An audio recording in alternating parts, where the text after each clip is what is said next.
Ok, meus amigos, esse vídeo aqui, na verdade, eu gravei há uns 2 anos atrás, né?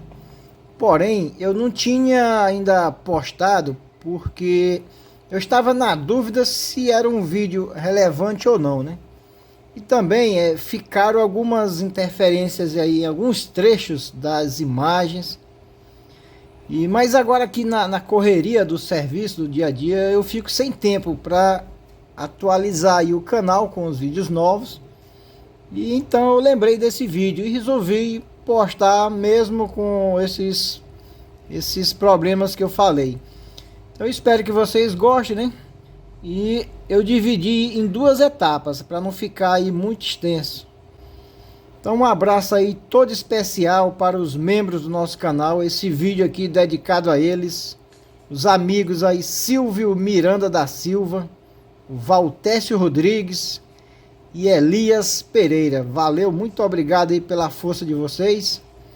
E meu muito obrigado a todos os amigos e as amigas que contribuíram aí com os Pix. Muito obrigado a todos, valeu. Bem-vindos a mais um vídeo aqui no canal R Filho Autos. Então nesse vídeo de hoje eu vou mostrar aqui alguns detalhes aqui deste inversor da Reliable, né? Esse modelo aqui é 24 volts para 5.000 watts, né? Ele é do meu amigo Natécio Nogueira, aqui da capital Teresina, meu vizinho aqui da cidade mais próxima. Chegou aqui para fazer a manutenção, só que no entanto ele não tinha nenhum componente com defeito, né? Então eu fiz a limpeza geral, reparei aí todas as conexões e ele voltou a funcionar normalmente, não tinha nenhum componente aí com problema, né? E eu aproveitei então para gravar esse vídeo mostrando aí algumas características desse inversor. Eu já vi alguns vídeos aí no YouTube mostrando sobre esse inversor, então para não ficar a mesma coisa, né? Então eu quero mostrar aqui alguns aspectos que eu não vi ninguém comentando, né, nos outros vídeos. Então eu peço a todos que deixem aí o seu like, né? Compartilhe nossos vídeos e inscreva-se aí no nosso canal se ainda não for inscrito. Então vamos lá.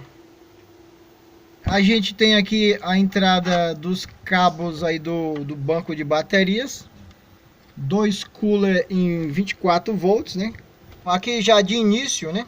A gente vê que ele tem aqui uma coisa diferente, né? Tem uma caixinha aqui, um box. Então quando a gente abre, então aqui dentro tem um relé de 24 volts e tem um circuito aqui receptor de radiofrequência, né? Então através de um controle remoto é possível ligar e desligar esse inversor através aqui desse receptor de radiofrequência, né? Aqui ele está atuando juntamente com a chave liga-desliga. Vamos usar aqui o nosso esquema eletrônico, né? Daí do último projeto que está no nosso canal. Vamos usar aqui como uma referência, né? A gente vê que as ligações mais robustas, né?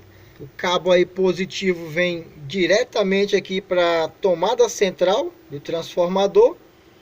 Esse esquema aqui, ele tem o exemplo de 2 transformadores. E para cada transformador está se utilizando aí 2 MOSFET, né, para cada braço de cada transformador, né? Então esse padrão aqui, ele vai se repetir aqui no Reliable, né? No caso aqui 6 vezes, né? Porque temos aqui, ó, 4 transformadores desse lado e 2 do outro lado. Então para cada transformador, né, nós temos aqui do mesmo jeito ali, ó. Temos aqui os 2 MOSFETs, né, para cada braço de cada transformador, né? Aqui nós temos para cada MOSFET, né, vai ter aí o resistor de 10 ohms no gate, né? E do gate até o source, cada um deles vai ter o seu resistor de 4,7K, né? Essa configuração se repete aí em todos os MOSFETs da primeira etapa. Cada MOSFET tem 2 resistores SMD aí o de 10 ohms no gate e o de 4,7K de gate ao source. Ela vai se repetindo aí para todos eles, ó. Todos eles.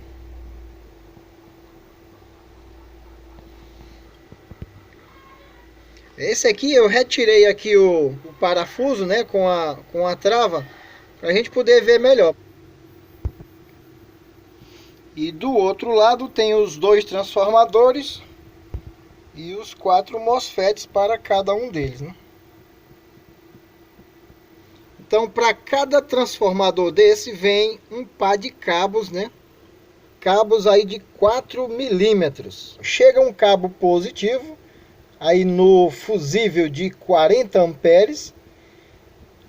E após o fusível, ele vai para 2 capacitores. Capacitores aí de 3.300 microfarad por 35 volts. Então vai para o positivo deles dois. Vai aí para o catodo desse diodo, né? Um diodo de proteção contra a inversão de polaridade. O cabo negativo aí já chega junto aqui, né? E aí o cabo positivo já vem direto aqui para a tomada central do transformador. E aí no circuito snub, né, nós temos o resistor em série com o capacitor, né? O cabo da bateria, né, o cabo positivo chega aí no fusível, né, que do outro lado já vai direto para a tomada central. E aí o positivo vai para os capacitores, para o diodo, né? Ao circuito snub nós temos aí um resistor. Então ele aí utiliza um resistor de 10 ohms, 3 watts. E aquele capacitor azul ele é de 10 nanofarad, 2 kVA. E aí aquela arquitetura aquela padronização aí dos MOSFETs, né? Para ficar um layout aí bem prático.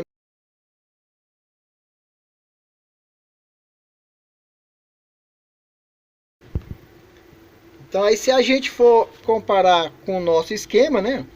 Esses resistores aí, né? Então esses resistores já iriam aí direto para os pinos 14 e 11 do SG3525, né? Só que nos inversores comerciais eles não fazem isso, eles não jogam o gate aí, né, o resistor do gate diretamente já no circuito oscilador, né? Nos circuitos comerciais, né, os 2 sinais aí dos gates, eles passam aqui antes de ir para a plaquinha osciladora, né? Aqui temos a placa osciladora. Então, antes de chegar lá, eles usam um drive de proteção, né? E além da proteção, é um drive que vai dar mais potência para o sinal, né? Aqui é um circuito chamado de totem. Então, desse circuito totem, né, é que vem aqui para os pinos 14 e 11 do SG3525, né? Então, esse MOSFET, né, ele é de 90 volts, 120 amperes, né? Então, aqui no caso de uma substituição, o IRFB 4110 vai dar para substituir, porque o 4110 ele é 100 volts e 120 amperes, né? Esse inversor da Reliable, ele usa o SG2525, né? Aqui eu botei 3525, é o que a gente está acostumado a usar no nosso projeto. Mas a Reliable, ele usa o SG2525, que é a mesma configuração. Então temos aí, ó, 7812, né? Alimentando aqui o circuito totem, alimentando aqui o SG3525. Aqui o pino 14 e o pino 11, né? Eles seguem aí para as bases aqui, né, do circuito totem, né? Então temos resistores de 10 ohms aqui. Só que aqui na saída do SG, né, quando a gente observa aí no datasheet, na verdade ele já tem um circuito desse internamente. Só que aqui ele usa 2 transistores NPN, né? E aqui no circuito totem, né, a gente vê aqui em cima são NPN e aqui embaixo é PNP, né? Então, nos projetos caseiros, né, Eu já uso esse circuito aqui como o circuito totem, né? Então, para um circuito com poucos MOSFET, né, isso aqui vai resolver, né? Mas no caso aqui do Reliable, né, que ele está usando aí, onde ele usa aí 24 MOSFETs, né? Então eu preciso de um circuito que vai dar mais segurança, que vai dar mais potência, né? E também que dê proteção para os MOSFETs. Então esse circuito aqui. Então se eu tenho 0 volts aqui eu vou ter o nível lógico alto, né? Então com o nível lógico alto, esse PNP ele não vai conduzir, quem vai conduzir é o NPN. Então o que é que vai? O NPN vai pegar os 12 volts e jogar lá no gate dos MOSFETs do outro lado, né? Então, mas se você medir lá nos gates, você não vai encontrar os 12 volts, né? Então tem 12 volts aqui, né? Ele vai estar chaveando aqui em alta frequência. No caso aqui do Reliable, ele está em 40 kHz, né? A frequência aí do oscilador, 40 kHz. E aqui na base ele vai estar recebendo um pulso mais ou menos aqui nessa ordem, né? Onde ele vai ficar aí 40% do tempo ligado, né? E 60% do tempo desligado. Se a gente for ver aqui a tensão média, né? Vai dar em torno aí dos 5 volts que vai para o gate lá dos MOSFETs, né? Então é por isso que quando a gente vai medir lá no gate, você vai encontrar nessa faixa aí dos 5 volts. Então aqui está o resistor de 10 ohms que chega aí para a base, né? E do outro lado aqui o outro resistor de 10 ohms que chega para a base dos transistores, né? Então desse lado aqui tem o resistor de 10K e do outro lado aí o resistor de 10K, né? Eu desenhei aqui mais ou menos aí essa configuração, né? Então ficando aí um circuito bem prático, aí ficou um layout também bem prático. Você vê que esse resistor já entra nas duas bases aí, né? Os emissores aqui estão juntos. Tá aqui do mesmo jeito, ó. Aí junta os coletores aí no centro, ó, dos dois 882, né? Tem o capacitor, tem aqui o filtro e aqui desses dois emissores vai para um canal e desses outros dois emissores vai para o outro canal, né? Que é justamente aquele desenho lá, ó, que vai lá. Então já vai aqui para o gate, né, dos MOSFETs, né? Só que aqui, ó, do pino 14 e do pino 11, ele vai para outro circuito totem, ó. Do mesmo jeito, os resistores de 10 ohms vai para outro circuito igualzinho a esse aqui, ó. Eu vou mostrar aí agora na placa. Então, tem esse circuito aqui, mas aqui tem outro, ó. Ele tá bem escondido aqui ele tá bem escondido aqui na entrada, ó. Ver se dá para mostrar ele aqui, ó. Ó, o outro circuito totem ali, né? Esse circuito, ele é somente... Então, esse circuito aí, ele é exclusivo aqui para esses dois transformadores aqui com os seus MOSFETs aqui, ó. Então, esse totem aqui vai cuidar desses 4 pares aqui. E aquele outro totem vai cuidar dos 2 pares aqui. Todos eles na mesma configuração. Ou seja, né, se eu for medir uma resistência de um gate desse lado para o gate do outro lado, eu não vou ter contato, né? Eu não vou ter contato dos gates daqui para os gates do outro lado. Porque desse lado, né, eu tenho contato entre todos os gates, né? Se eu for medir de um gate a gate, vai dar aí 20 ohms, né? Mas para o lado de lá eu não vou ter contato porque cada um tem o seu circuito de totem, né? Então, quando chega algum inversor para fazer manutenção, né, você vai medir os MOSFETs, né, para ver se tem algum encurto. O que é que a gente observa nessa configuração? Se eu for medir do dreno de qualquer um deles, né, para o negativo, né, a gente vai ver que todo mundo praticamente aqui está em paralelo, né. Então, se eu medir nesse MOSFET aqui, do dreno para o source, né, na verdade eu vou estar medindo todo mundo, né, porque todo mundo aqui está em paralelo. A não ser que eu retire o fusível aqui de cada transformador. Então, se eu tirar o fusível desse transformador, eu vou estar isolando esse conjunto desse conjunto aqui, né? Então, mas nesse caso, eu ainda tenho 4 MOSFETs em paralelo. Porque esses dois drenos aqui, né, eles estão passando por um enrolamento que é um enrolamento que só tem aqui 3 mais 3 espiras, né? É praticamente aqui um curto-circuito. Então, mesmo assim, eu vou ter 4 MOSFETs em paralelo. Então, a mesma coisa é do gate, né? Se eu medir desse gate para esse, eu vou estar somando aqui esses dois resistores, né? Então, se eu medir daqui para cá, vai dar 20 ohms, né? Porque aqui é 10 ohms cada um. Se eu medir desse gate aqui, do azul, né, para esse outro gate aqui, do azul, dessa que eu pintei aqui de azul, né, vai dar também 20 ohms, né? Então, entre qualquer um desses daqui do pino 14, né, que eu medir de gate a gate, vai dar 20 ohms, né? Agora, se eu medir desse gate para esse gate, não vai dar, né? Porque esse conjunto aqui está no pino 11. Então, esse aqui vai dar continuidade com esse aqui.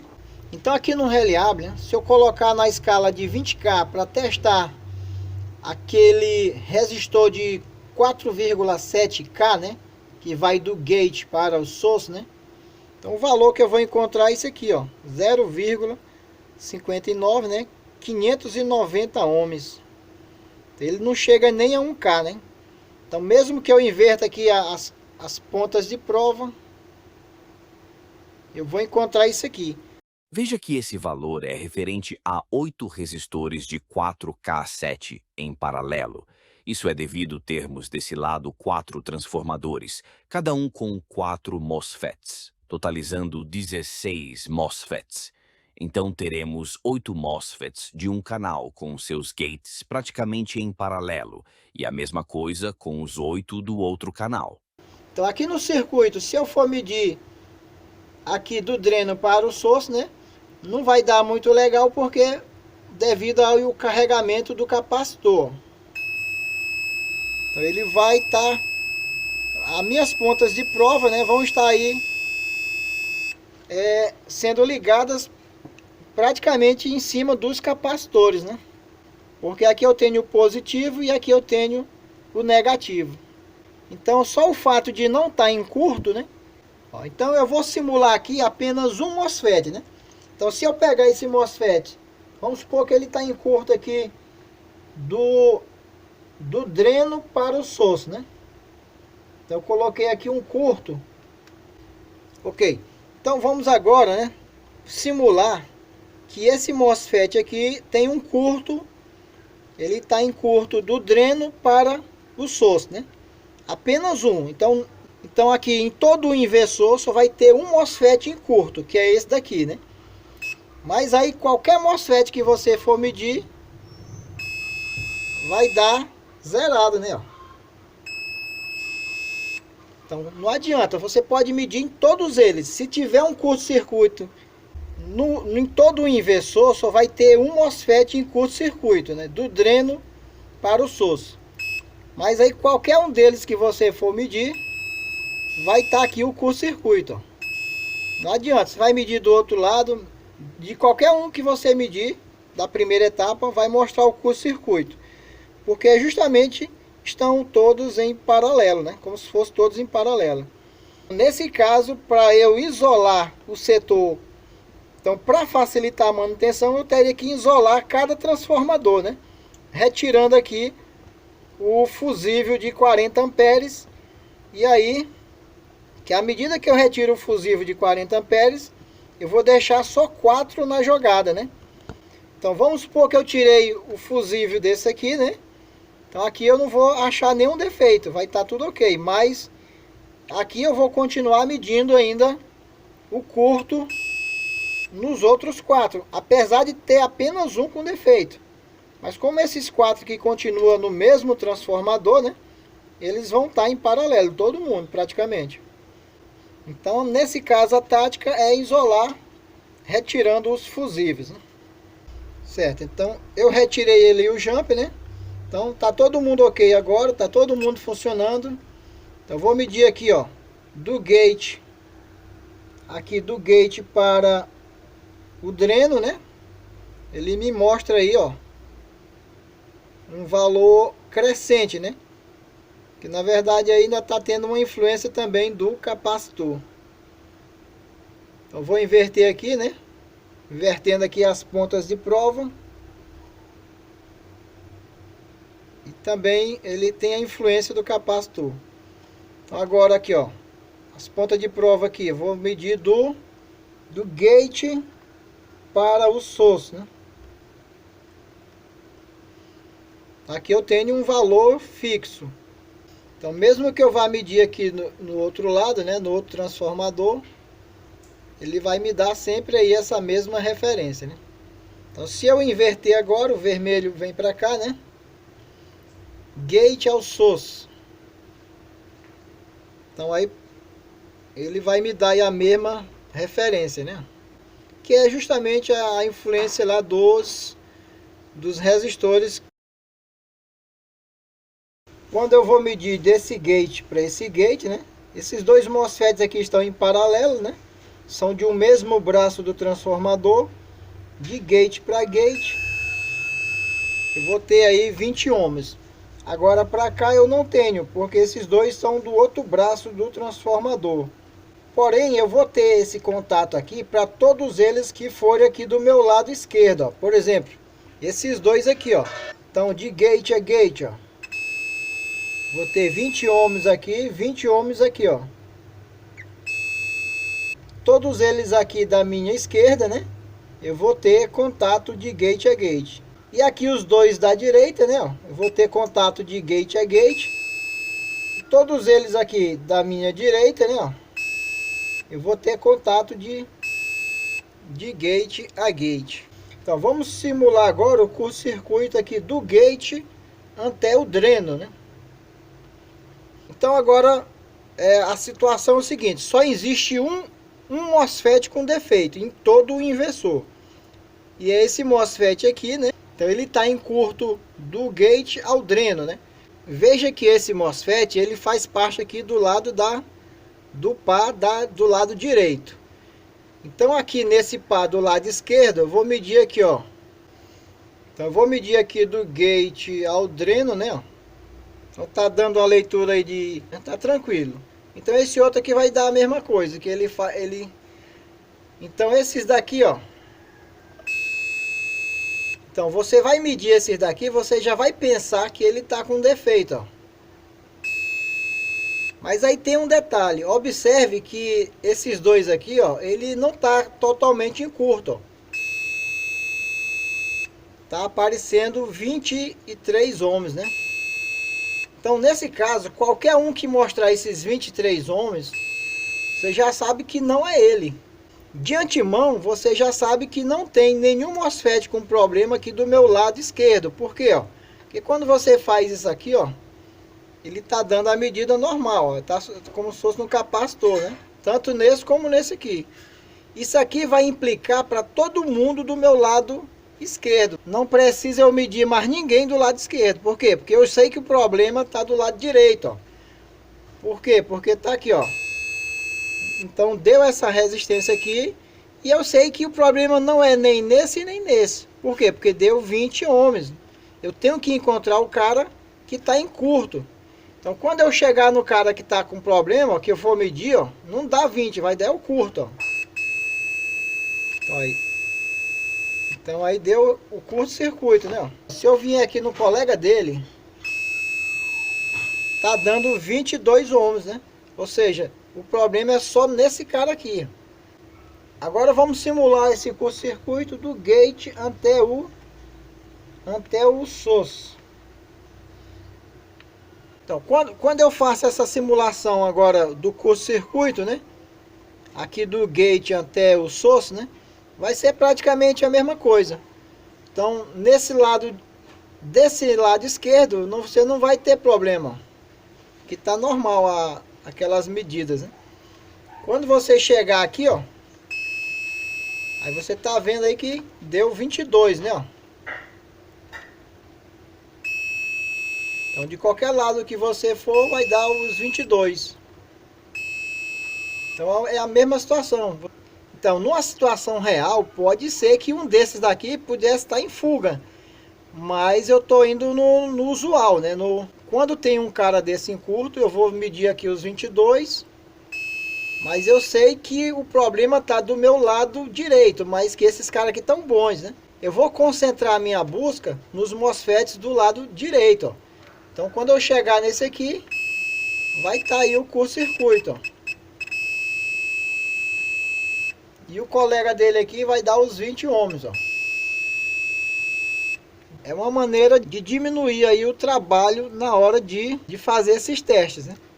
Lembrando que isso tudo é com o inversor desligado, né? Não vamos fazer esse teste com o inversor ligado, né? Para os mais iniciantes aí, ter cuidado. Isso aqui nós estamos fazendo esses testes com um equipamento totalmente desligado e, mais importante ainda, o equipamento está totalmente descarregado.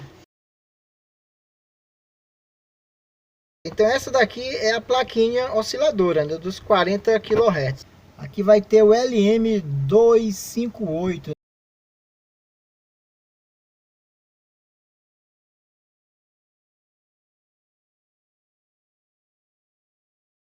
Então tem aqui um LM224. Aqui do lado de cá, né, o SG2525AP. Então aí é o nosso circuito oscilador, né? Então essa pinagem aí é igual do 3525. É uma configuração que a gente já usa há muito tempo, essa configuração aí nos nossos inversores caseiros, né? Nesse dissipador de calor tem um 7812 e ele usa aí um resistor de 23 ohms na entrada do 7812, né? Que é para os 24 volts não entrar direto no primeiro pino. Ele passa por esse resistor aí de 22 ohms, né? Ó, aqui na saída dos transformadores, a gente observa aí que eles estão associados em série, né? Todos eles, ó. De um já vai para o outro aí, ó. Todo mundo em série. E de lá eles vêm aqui para a ponte de diodos, né? 4 diodos de potência, né? É o 5060. Então, juntando aqui anodo e catodo, eu tenho a entrada aqui de um lado dos transformadores.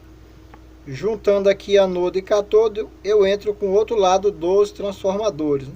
Juntando esse catodo com esse catodo, eu tenho o positivo da saída, né? Juntando esse anodo com esse anodo, eu vou ter o meu negativo lá da saída, que vai para o banco de capacitores de alta tensão. Aqui eu tenho um capacitor de 1 microfarad por 630 volts, fechando aí do positivo para o negativo, né?